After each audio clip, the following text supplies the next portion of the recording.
Uz najavu o stranom partnerstvu i ulazak na indijsko tržište, Solaris je ove godine primio i po prvi put nagradu za autobus godine.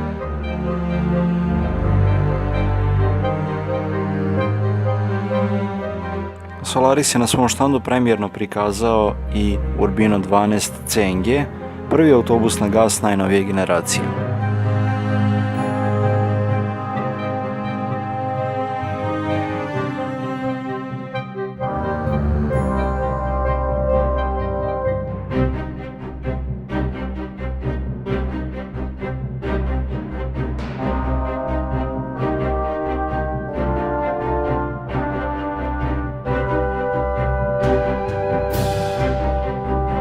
Također, na štandu je bio i već viđen hibridni autobus ove generacije.